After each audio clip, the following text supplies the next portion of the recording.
Okay, that's intimidating. Hi. I'm so happy to be here that you will laugh with me.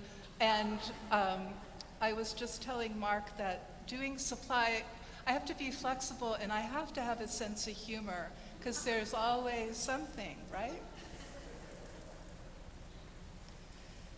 This glory is certainly our end. These verses from 2 Corinthians are sometimes read at funeral services. However, the resurrection promises more. We can catch glimpses of God's glory in the here and now, wherever we see new life emerging. And even on a gray and rainy day, when your ceiling has been destroyed by plumbing troubles, how do we participate in God's glory? One wonderful way we do this is through our prayer and worship. God is always present among us. We acknowledge this with intention through our liturgy. As Paul tells the Corinthians, grace increases thanksgiving, which is to the glory of God. Yet Paul tells us that this prepares us for an eternal weight of glory beyond all measure. I was particularly struck by Paul's description of glory as having weight. We may have had experiences of being overwhelmed by God's presence in our lives. It can bring us to our knees. I have a memory of a wedding I attended of a man no longer young who had been widowed twice. He and his wife-to-be accompanied one another down the aisle. He was so joyful that he could not stop sobbing. Having known the weight of grief, his joy was almost more than he could express. The weight of glory surely comes from the weight of the cross. Jesus tells us if we want to be his followers, we must take up our crosses daily. Yet there is the hope that whatever weight we carry, even when it seems beyond us, will be transformed by the weight of glory. A friend once described to me a time in her life that she could only characterize as a dark night of the soul. During such a time, God may seem silent, distant, or hidden. Usually, when one goes through such a time, there is a continued desire to pray, even though our prayers may not seem to reach towards anything. Faith is stretched to its breaking point, yet is still alive in us. We look for what cannot be seen. The reality is God may be more present than ever. We wait with patience to be able to bear a new weight of glory. For my friend, this dark night took place during the season of Lent. During the first service of Easter that she attended, I think it may have been a sunrise service of the Easter Vigil, it seemed to her that the sanctuary cross was glowing as if edged with flame. All of her spiritual anguish was lifted from her. Perhaps the altar guild had done a particularly wonderful polishing job, but I would like to think she beheld God's glory. Having endured a time of darkness, Christ's light shone out the brighter for her. Paul says, "For we know that if the earthly tent we live in is destroyed, we have a building from God, a house not made with hands, eternal in the heavens. When Moses led the people through the wilderness, worship took place in tents, and the Ark of the Covenant was also sheltered in a tent called a tabernacle. The temple made with hands came later.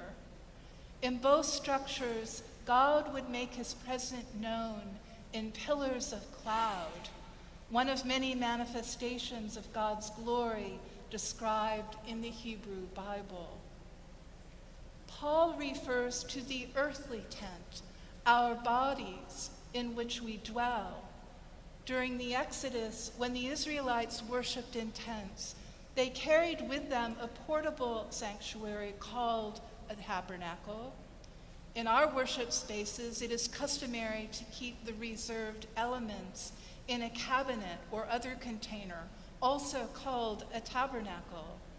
It could be helpful to us to have these visible representation of God's abiding presence. Yet we can think of ourselves as tabernacles, as movable tents where God's presence may also reside.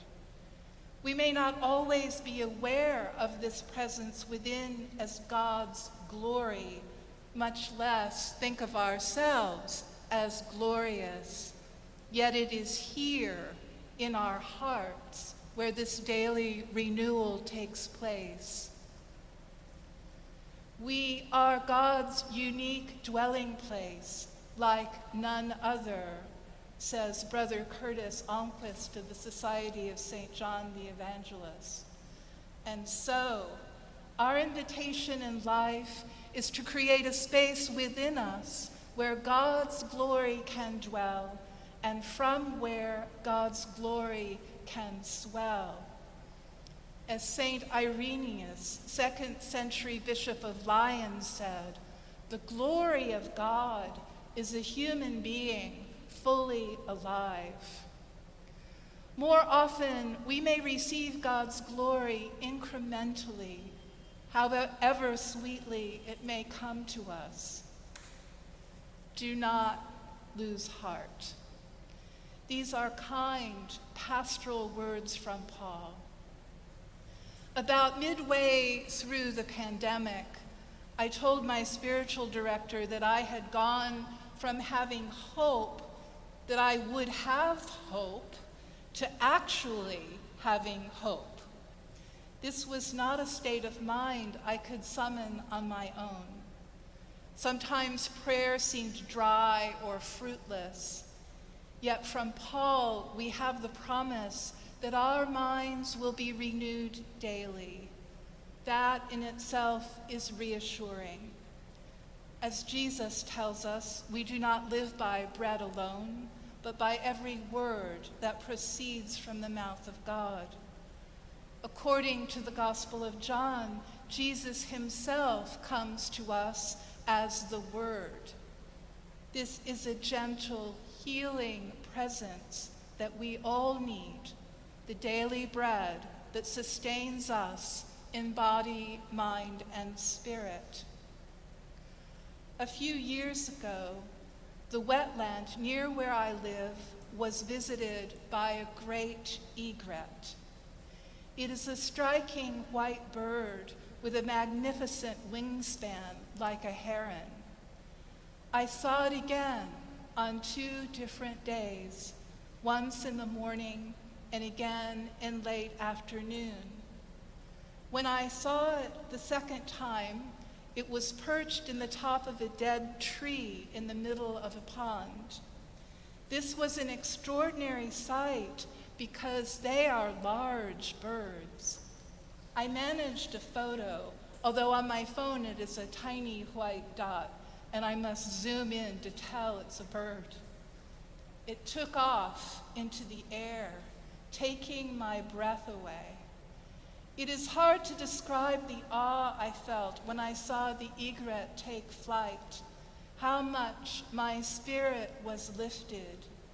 In that moment, I could imagine this glorious bird pointing me to the heavenly city, or even imagine I had glimpsed it. In the following years, I would feel wistful because I did not see such a bird again. although I kept looking.